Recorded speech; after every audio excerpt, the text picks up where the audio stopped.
رب العالمین والعاقبۃ للمتقین والصلاة والسلام علی رسولہ الکریم الامین وعلی آلہ طیبین الطاہرین واصحابہ الہادین المہدین اما بعد فاعوذ باللہ من الشیطان الرجیم بسم اللہ الرحمن الرحیم ان رحمت اللہ قریب من المحسنین صدق اللہ العظیم وصدق رسولہ النبی الکریم ان اللہ وملائکتہ یصلون علی النبی یا ایھا الذین آمنوا صلوا علیہ وسلموا تسلیما الصلاة والسلام علیک یا سیدی یا رسول اللہ وعلی آلک واصحابک یا سیدی یا شفیع المظلمین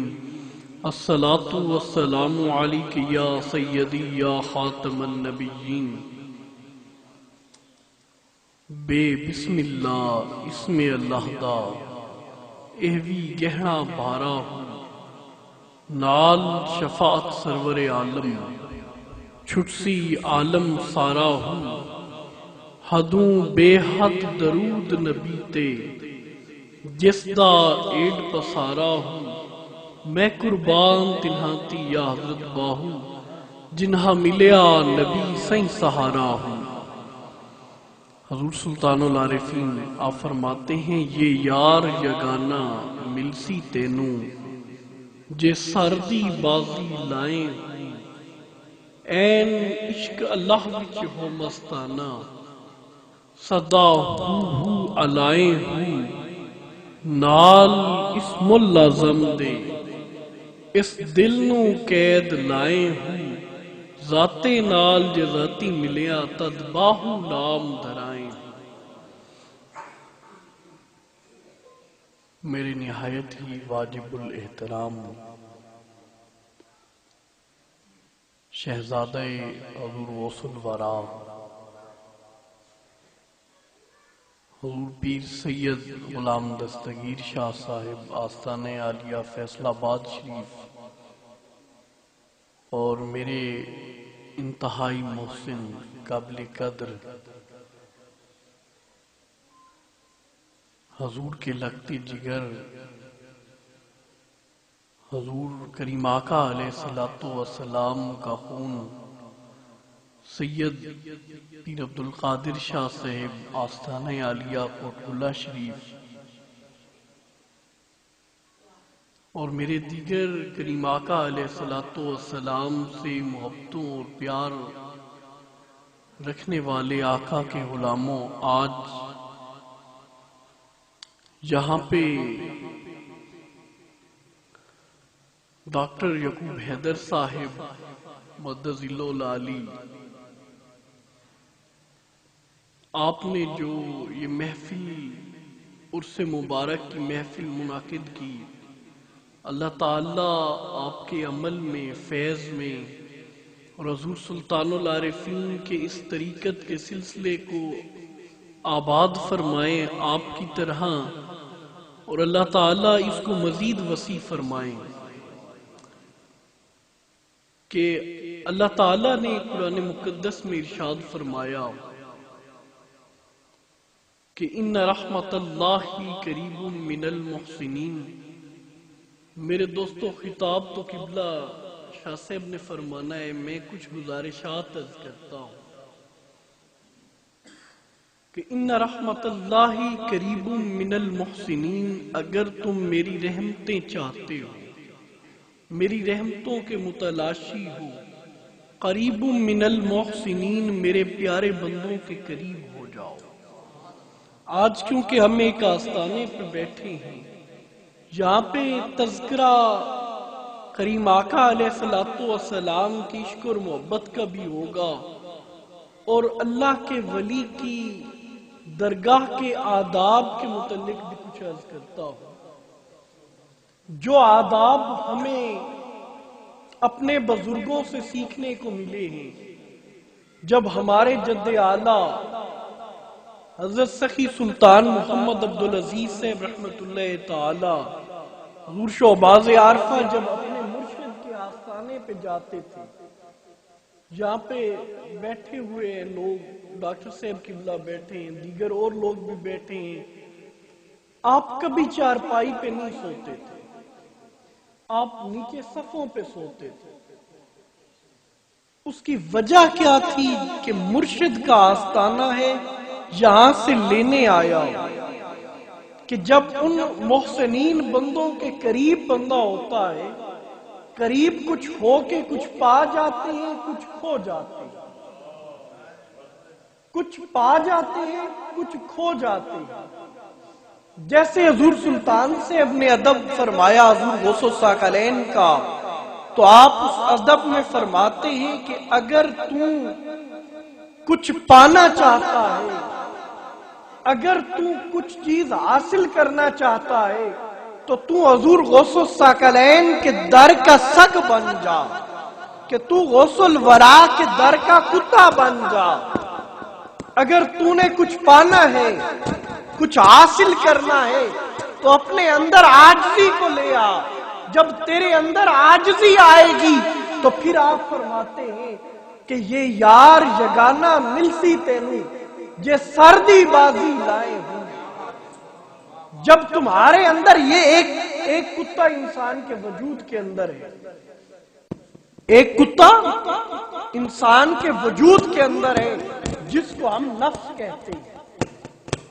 نفس ہمارا جو ہے، یہ جو انسان کے اندر بس رہا ہے، جب اس کو انسان ختم کرتا ہے تو پھر حضور سلطان سے فرماتے ہیں یہ یار یگانا ملسی تینوں یہ سردی بازی لائے ہوں، این عشق اللہ وچ ہو مستانہ صدا ہو علائے ہوں۔ کہ اس طرح اللہ تبارک جیسے اللہ کا ولی اللہ کے عشق میں مگن ہو جاتا ہے، جس طرح اس کو اللہ کے سوا اور کریم آقا علیہ الصلوۃ والسلام کے در کے علاوہ کوئی در نظر نہیں آتا۔ این عشق اللہ وچ ہو مستانہ صدا ہو علائیں، نال اسم العظم دے اس دل نو قید لائے ہوں۔ جب ایک برات جو احمد پور جا رہی تھی، یعنی اللہ کا جو ولی ہے اس کو یا تو در مصطفیٰ نظر آتا ہے، یا تو اس کو در مصطفیٰ نظر آتا ہے، یا اس کو در الہی نظر آتا ہے کہ وہ بارگاہ الہی سے مانگتا ہے یا در مصطفیٰ سے مانگتا ہے۔ اس کے دل میں اگر عشق ہوتا ہے تو وہ رب دو جہاں کا ہوتا ہے، یا عشق ہوتا ہے تو مصطفیٰ کریم کا۔ کسی نے یعنی اولیاء کا راستہ کون سا؟ اولیاء کون سا راستہ دکھاتے؟ کسی نے احمد پور جانا تھا تو شام کا ٹائم ہو گیا، راستہ بھٹک گئے، بھول گئے، ایک جگہ پہ رکے تو وہاں سے اللہ ہو کی ندائیں آ رہی تھی۔ یعنی ولی کون؟ کیونکہ آج عرس مبارک ہے، اللہ کے ولی کے آستانے پہ بیٹھے ہیں، تو بات کر رہا ہوں کہ ولی کیا درس دیتے ہیں، کیا سبق دیتے ہیں۔ اللہ کا ذکر آ رہا ہے، وہاں پہ گئے، اس اللہ کے بندے سے پوچھا وہ بندہ کون ہے؟ جس کا نام محمد باہو ہے۔ حضور سلطان العارفین اللہ کا ذکر کر رہے ہیں، وہاں پہ بیٹھے ہیں، انہوں نے جا کے پوچھا احمد پور کا راستہ بتائیں۔ آپ نے کہا میرے پیچھے چلو۔ جب 2 قدم اٹھائے دیکھا تو سامنے گنبد خضرا ہے، کیونکہ اللہ کے ولی کے لیے زمین سکڑ جاتی ہے۔ سامنے گنبد خضرا نظر آیا، انہوں نے کہا ہم نے تو احمد پور کا راستہ پوچھا ہے۔ آپ نے فرمایا میں ایک ہی احمد کو جانتا ہوں، جو کریم آقا علیہ الصلوۃ والسلام کا در ہے۔ اللہ کے ولی اس در کو پکڑتے ہیں، ان سے محبت کرتے ہیں۔ حضرت شیخ شبلی رحمت اللہ تعالی، آپ کا جب وقت آخر آیا تو آپ نے اپنے خادموں کو کہا کہ مجھے وضو کرواؤ، مجھے وضو کرواؤ۔ انہوں نے وضو کروایا. جب وضو مکمل ہوا تو دل میں خیال آیا کہ حضور کی ایک سنت رہ گئی ہے، حضور کی ایک سنت رہ گئی ہے. تو پھر کہا مجھے دوبارہ وضو کرواؤ. خادموں نے عرض کی کہ حضور آپ نے تو ابھی وضو کیا ہے. کہا نہیں مجھے دوبارہ کرواؤ. انہوں نے کہا حضور علی، کیونکہ علیل تھے، چارپائی پہ تھے، حرکت نہیں کر سکتے تھے. خلیفوں نے، خادموں نے وضو کروایا. کہا نہیں مجھے وضو کرواؤ. کہا میرا وقت آخر ہے، میں نے بارگاہ رسول اللہ کریم میں جانا ہے. میں اس وضو سے کیسے جاؤں گا جس میں حضور کی ایک سنت رہ گئی ہے؟ یہ اولیاء کا تعلق ہے کریم آقا علیہ الصلوۃ والسلام کی چوکھٹ سے. حضور سے اولیاء بھی محبت کرتے ہیں، حضور سے صحابہ بھی محبت کرتے ہیں. صحابہ کا انداز محبت کس طرح ہے؟ سیدنا صدیق اکبر رضی اللہ تعالی عنہ، آپ کے والد گرامی جب کفر کی حالت میں ہیں، آپ نے کریم آقا علیہ الصلوۃ والسلام کے بارے میں کچھ لفظ ایسے کہہ دیے جو سیدنا صدیق اکبر کو نہ زیبا گزرے. انہوں نے اپنے والد کے چہرے پر تھپڑ مارا. جب وہ بات کریم آقا کے در پہ آئی، جب حضور کریم آقا علیہ الصلوۃ والسلام کی چوکھٹ پہ پہنچی، تو حضور نے کیا فرمایا؟ صدیق یہ کیا ہے؟ آپ نے فرمایا حضور اس وقت میرے ہاتھ میں تلوار نہ تھی، اگر تلوار ہوتی تو وہ بھی چلا دیتا. یہ انداز محبت ہے صحابہ کا کریم آقا کی چوکھٹ سے. یہ انداز محبت ہے صحابہ کا کریم آقا کی چوکھٹ سے. سیدنا عثمان غنی رضی اللہ تعالیٰ عنہ کو جب حضور نے صلح کے لیے مدینہ طیب بیت اللہ شریف کی طرف بھیجا، پیغام بھیجا، جب سیدنا عثمان غنی بیت اللہ آئے تو وہاں پہ لوگوں نے کہا کہ اگر تم چاہتے ہو تو بیت اللہ کا طواف کر لو، عمرہ کر لو، لیکن تمہارے رسول کو، نبی آخر الزمان کو ہم اجازت نہیں دیتے، ہم ان کو اجازت نہیں دیتے کہ وہ طواف کریں، وہ عمرہ کریں. تو سیدنا عثمان غنی رضی اللہ تعالیٰ عنہ نے مجھے یہ بتاؤ کیا طواف کیا؟ کہا میں وہ طواف ہی نہیں کرتا، میں وہ عبادت ہی نہیں کرتا جس میں کریم آقا کا ذکر نہ ہو، جس میں کریم آقا نہ ہو. صحابہ وہ عبادت ہی نہ کرتے جس عبادت کی نسبت کریم آقا کی چوکھٹ سے نہ ہوتی. وہ عقیدہ ہمیں اولیاء کاملین نے، وہ عقیدہ اولیاء نے صحابہ سے لیا اور صحابہ کے در کو پکڑ کر وہ عقیدہ لیا. میرے دوستو اصل دنیا کیا ہے؟ حضرت شیخ شبلی رحمت اللہ تعالیٰ کی ایک بات کرتا ہوں. آج ہمارا اعمال کیا ہے، ہمارا کردار کیا ہے؟ حضور سلطان یہی بات کر کے آپ سے اجازت لوں گا کہ حضور سلطان صاحب اپنی کتاب بین الفقر شریف میں لکھتے ہیں کہ حضرت شیخ شبلی رحمت اللہ تعالی اور ان کے ساتھی حضرت جنید بغدادی آپ سیر کی طرف نکلے تو راستے میں آج ہمارے اعمال کیا ہے، ہمارا کردار کیا ہے، ہمارے آبا کیا تھے، ان کی نمازیں کیسی تھی، ان کی بندگی خدا کیسی تھی، ان کا عشق مصطفیٰ کیسا تھا. حضرت جنید بغدادی اور حضرت شیخ شبلی رحمت اللہ تعالی صحرا کی طرف نکلے تو راستے میں نماز کا ٹائم ہو گیا تو وہاں پہ دیکھا ایک لکڑہارا لکڑیاں اٹھا کے آ رہا ہے.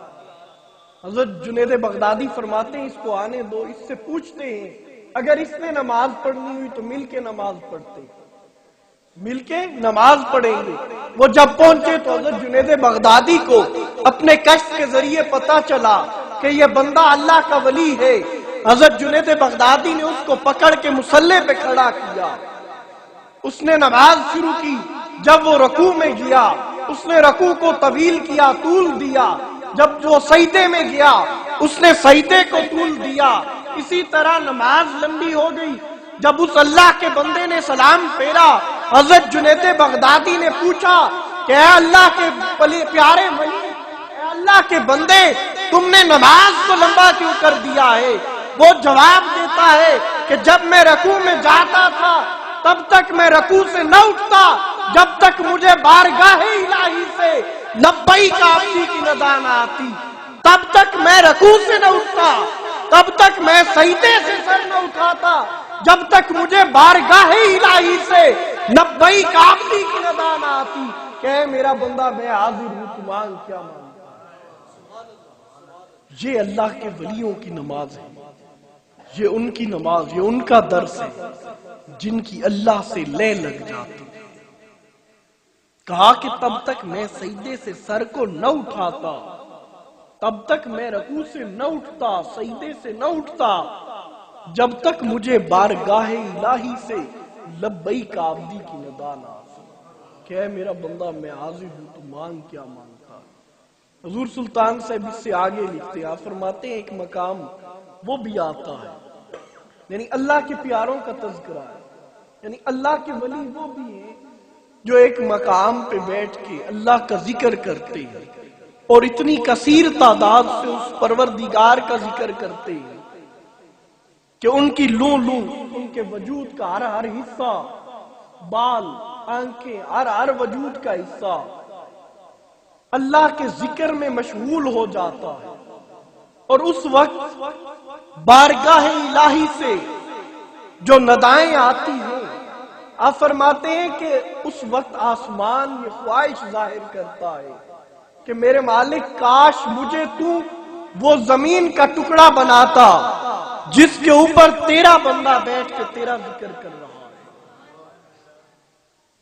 پھر زمین اللہ تعالیٰ کا شکر بجا لاتی ہے کہ یا اللہ تیرا شکر ہے کہ تو نے مجھے یہ ٹکڑا بنایا جس پہ تیرا بندہ بیٹھ کے تیرا ذکر کر رہا ہے۔ حضور سلطان سے فرماتے اس کو ہر ساتھ، ہر لمحہ، ہر گھڑی بارگاہ الہی سے ندا آتی ہے، لبیک عبدی، لبیک عبدی، لبیک عبدی۔ اے میرا بندہ مانگ تو کیا مانگتا ہے، مانگ کیا مانگتا ہے، مانگ۔ اور وہ بندہ کیا کہتا ہے؟ وہ کہتا ہے علم مزید، علم مزید، علم مزید، میرے مالک اور بھی کرم فرما، اور بھی کرم فرما، اور بھی کرم فرما۔ میرے دوستو یہ اللہ کے پیاروں کے آستانوں سے میسج ہے کہ آپ اللہ کے ساتھ اس طرح جڑ جائیں، اللہ تبارک و تعالی کی عبادت اور ریاضت میں اس طرح جڑ جائیں کہ آپ کے وجود کا ہر حصہ اس کے ذکر میں مشغول ہو جائے۔ حضور سلطان سے فرماتے ہیں جو دم غافل سو دم کافر، کہ جو سانس بھی آپ کا ذکر الہی سے خالی ہوا، کیونکہ دو سانس ہیں، ایک سانس اندر جا رہا ہے، دوسرا باہر آ رہا ہے۔ آپ فرماتے ہیں جب تیرا سانس اندر جائے تو وہ بھی ذکر الہی سے جائے، جب تمہارا سانس وجود سے باہر آئے تو بھی ذکر الہی سے آئے۔ ایک حدیث شریف یاد آ گئی، عرض کرتا ہوں کہ کریم آقا علیہ السلام کی بارگاہ میں صحابی بیٹھے، حضور نے فرمایا جب انسان گناہ کرتا ہے تو اس کے دل کے اوپر ایک نقطہ لگ جاتا ہے، جب اس کے گناہوں کی تعداد بڑھتی ہے وہ نقطہ دبے کی صورت میں آ جاتا ہے اور وہ دبا پورے دل کو گھیر لیتا ہے۔ صحابہ کرام بیٹھے ہیں، عرض کی یا رسول اللہ جب وہ پورے دل کو گھیر لیتا ہے تو اس کی صفائی کا کیا طریقہ ہے؟ کریم آقا فرماتے ہیں اس کی صفائی کا طریقہ اللہ کا ذکر ہے کہ جتنا وہ کثیر تعداد سے وہ پروردگار کا ذکر کرے گا وہ پورے دل کو گھیرا ہوا دھبا کم ہوتا آئے گا، ایک دھبے پہ آ جائے گا، پھر وہ نقطے کی صورت میں آ جائے گا، اور پھر وہ نقطہ بھی ختم، جیسے کثیر تعداد اس مالک کے دو جہاں کے ذکر کی ہوگی وہ نقطہ بھی ختم ہو جائے گا۔ یعنی دل کی صفائی کا طریقہ کریم آقا نے اللہ کے ذکر کو بتایا، اور حضور سلطان سے اب اس کو اپنے رنگ میں بیان فرماتے ہیں۔ آپ فرماتے ہیں جو دم غافل سو دم کافر، کہ جو سانس بھی آپ کا اللہ تعالیٰ کے ذکر سے غافل گیا وہ کافر، کافر انکاری کو کہتے ہیں، انکار کرنے والا۔ جو دم غافل سو دم کافر، جو سانس بھی اللہ کے ذکر سے غافل کیا، خالی گیا، وہ انکاری گیا۔ میرے دوستو، یہ اولیاء کا درس ہے، یہ آستانوں کا درس ہے۔ حضور سلطان سے میں عرض کر رہا تھا کہ حضرت جنید بغدادی، ہمارے ابا نے کون سی نمازیں پڑھی، ہمارے بزرگوں نے آج ہماری نمازیں کیسی؟ ہم ہوتے نماز میں ہمارا موبائل بج رہا ہوتا ہے، ہمارے دلوں، ہم ہوتے نماز میں ہم کسی چولہے پہ بیٹھے ہوتے ہیں کہ آج گھر میں کیا باتیں ہو رہی ہیں۔ ہم ہوتے نماز میں ہیں، ہم اپنی دکان پہ پہنچے ہوئے ہوتے ہیں، فلاں گاہک آ گیا۔ ہم ہوتے نماز میں ہیں، ہمارے دل میں خیال کیا ہوتا ہے۔ حضور سلطان سے فرماتے ہیں کہ ہسن دے کے روون لیا تینو دتا کس دلاسا ہو، عمر بندے دی جنہیں پانی وچ پتاسا ہو، کہ تیری زندگی تو اتنی ہے جیسے پانی میں پتاسا چلا جائے۔ سوڑی سامی سٹ گتے سن پر اتنے سے پاسا ہو، کہ میرے بھائیوں، ہم نماز کہاں پہ پڑھ رہے ہیں، ہم پہنچے ہوئے کہاں پہ ہیں؟ ہم نے تو یہ دنیا چھوڑنی ہے، ہمیں اپنی نمازیں اپنے آبا کی طرح بنانی ہے، ہمیں اپنی نمازیں بزرگان دین کی طرح بنانی ہے، جس طرح کہ انہوں نے درس لیا۔ ہم نے اپنے عمل کردار کو ان کی طرح بنانا ہے۔ ہم تو بھول چکے ہیں کہ ہماری زندگی تو ایک پتاسے کی مانند ہے، جیسے پتاسے کو پانی میں پھینک دے اور وہ جا کے حل ہو جاتا ہے، اس کو پانی سے نہیں نکال سکتے۔ میرے دوستو، یہ وجود میں روح تو اس طرح ہے۔ ہماری زندگی تو فقط اتنی ہے جیسے پانی میں پتاسا ہو کہ سانس اندر جائے تو باہر نہ آئے۔ حضور سلطان سے فرماتے ہیں سوڑی سامی سٹ گتے سن پر اتنے سے پاسا ہو، کہ یہ آپ سے محبتوں کے رشتے رکھنے والے، پیار کے رشتے رکھنے والے، یہ آپ کو اندھیری کوٹھری میں چھوڑ کے آ جائیں گے۔ یہ آپ کے محلات، یہ جگیریں، یہ جھوٹی شان و شوکت، یہ ہر چیز ادھر رہ جائے گی، آپ کے ساتھ کیا جائیں گے۔ فرماتے ہیں صاحب تیتھو لیکھا منسی رتی گھٹ نہ ماسا ہو، کہ جب وہ مالک کے دو جہاں کا ترازو ہوگا، میرے دوستو انہی لفظوں سے اجازت لوں گا، وہ مالک کے دو جہاں کا ترازو ہوگا، وہاں پہ ہمارے پاس کم از کم عشق مصطفیٰ تو ہو، کریم آقا علیہ السلام کی در کی نوکری تو ہو، اس کے ساتھ جب ہم جائیں گے اور ہمارے نامہ اعمال کو کھولا جائے گا، وہاں پہ کم از کم حضور کا عشق تو سامنے ہو۔ فرماتے ہیں صاحب تے تو لیکھا منسی یاد باہو رتی گھٹ نہ ماسا ہو، کہ اس کا جب وہ ترازو ہوگا رتی اور ماسے کے برابر بھی گنجائش نہیں ہوگی، وہاں تو آپ کے وجود کا ہر حصہ بولے گا۔ ہاتھ بھی بولیں گے میرے مالک ہم تو بے بس تھے، اس نے ہمارا استعمال کیا۔ کان بھی بولیں گے کیونکہ وہ مالک کے دو جہاں کے سامنے ہوں گے، میرے مالک ہم تو بے بس تھے، اس نے ہمارا استعمال کیا۔ آنکھیں بولیں گی، زبان بولے گی، پاؤں بولیں گے، میرے مالک ہم بے بس تھے، یہ ہم سے چل کے گیا، ہمارے اختیار میں کچھ نہیں تھا۔ میرے دوستو، یہ لمحہ فکریہ ہے کہ ہم اپنے دلوں سے یہ نیت کر لیں کہ ہم در مصطفیٰ کے سائل بن جائیں، اور ہم اپنے اعمال کو اس طرح کر لیں کہ ہمارے اعمال میں عشق مصطفیٰ بھی ہو اور کریم آقا کی غلامی بھی ہو۔ دعا ہے کہ اللہ تعالی ہمیں وہ محبت عطا فرمائے جس طرح کی محبت صحابہ نے کریم آقا سے کی، اور اللہ تعالی ہمیں وہ غلامی عطا فرمائے بلکہ صحابہ کی بھی غلامی عطا فرمائے۔ وما علینا